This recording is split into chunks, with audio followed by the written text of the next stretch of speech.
Hello everyone, আসসালামু আলাইকুম। আশা করি আপনারা সবাই খুব ভালো আছেন। তো আগে একটা সময় ছিল যখন আমাদের একটা ছবি তুলতে হলেও ফটো স্টুডিওতে যেতে হতো। তো আজকের এই সময়ে 2021 সালে এসে দাঁড়িয়ে দেখা যাচ্ছে সবার হাতে হাতে স্মার্টফোন আছে। তো আমাদের একটা স্মার্টফোনে ছবি তোলার পর ওই ছবির ব্যাকগ্রাউন্ডটা রিমুভ করার জন্য কিন্তু আমাদের অনেক পরিশ্রম করতে হয়। প্লে স্টোর থেকে আপনার ইরেজার ডাউনলোড করে তারপর ওটাকে ঘষে ঘষে আপনার ব্যাকগ্রাউন্ডটা রিমুভ করতে হয়। তো আপনার ব্যাকগ্রাউন্ডটা কীভাবে এক ক্লিকে রিমুভ করবেন সেই প্রসেসটাই আজকে আপনাদেরকে দেখাবো। তো চলুন শুরু করা যাক। Welcome back guys. তো একটি ফটোর ব্যাকগ্রাউন্ড রিমুভ করতে হলে আমাদের ফার্স্ট অফ অল যে কাজটি করতে হবে সেটি হলো আমাদেরকে চলে যেতে হবে আমাদের মোবাইলের যে কোনো একটি ব্রাউজারে। তো আমি সিম্পলি গুগল ক্রোম ব্রাউজারটি সিলেক্ট করব।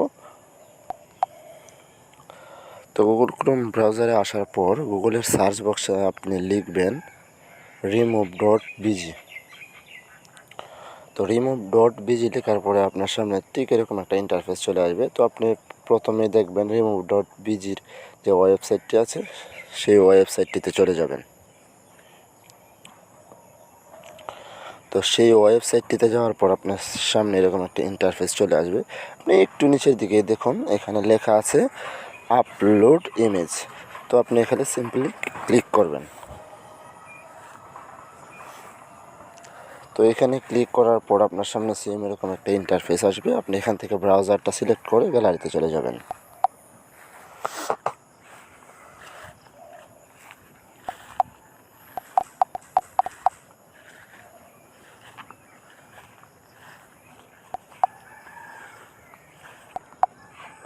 তো এখান থেকে গ্যালারিতে আসার পর এখান থেকে আপনি যে কোনো একটা ফটো সিলেক্ট করে নেবেন। মনে করেন আমি এই ফটোটাই সিলেক্ট করে নিলাম। দেখুন, সিলেক্ট করার পর অটোমেটিকলি ফটোর ব্যাকগ্রাউন্ডটা রিমুভ হয়ে গেল, আমার কিচ্ছু করতে হলো না। তো এখান থেকে আপনি আরও অনেক অনেক অপশন পেয়ে যাবেন। উপরের দিকে কর্নারে দেখেন একটা এডিট অপশন আছে। এডিট অপশনে চাপ দেওয়ার পর এখানে আপনার সামনে অনেকগুলো ফিচার চলে আসবে। এখান থেকে আপনি কালার, ফটো ব্লারনেস, ফটোর ব্যাকগ্রাউন্ড কালার সব কিছু আপনি রিমুভ করতে পারবেন বা অন্য ব্যাকগ্রাউন্ডও দিতে পারবেন এটার মধ্যে। তো এখন কথা হলো আপনি ফটোটা কীভাবে আপনার ফোনের গ্যালারিতে নেবেন। তো গ্যালারিতে নেওয়ার জন্য আপনাকে এই কাজটি করতে হবে। এখানে দেখেন দুইটি অপশন আছে, একটা হলো ফুল এইচডি আর একটা হলো ডাউনলোড। একটা হলো ডাউনলোড আর একটা হলো ডাউনলোড এইচডি।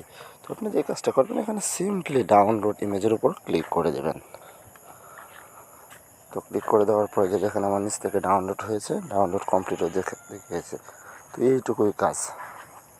তো আমার ভিডিওটা যদি আপনাদের কাছে সিম্পল একটু ভালো লাগে তো আমার ভিডিওটা লাইক কমেন্ট শেয়ার করতে বলবেন না। আর হ্যাঁ, যদি এখনও আমার চ্যানেলটি সাবস্ক্রাইব না করেন অবশ্যই সাবস্ক্রাইব করে পাশেই থাকবেন। তো আজকের ভিডিও এই পর্যন্তই। আবারও দেখা হয়ে যাবে পরবর্তী কোনো নতুন ভিডিওর সাথে। Bye bye.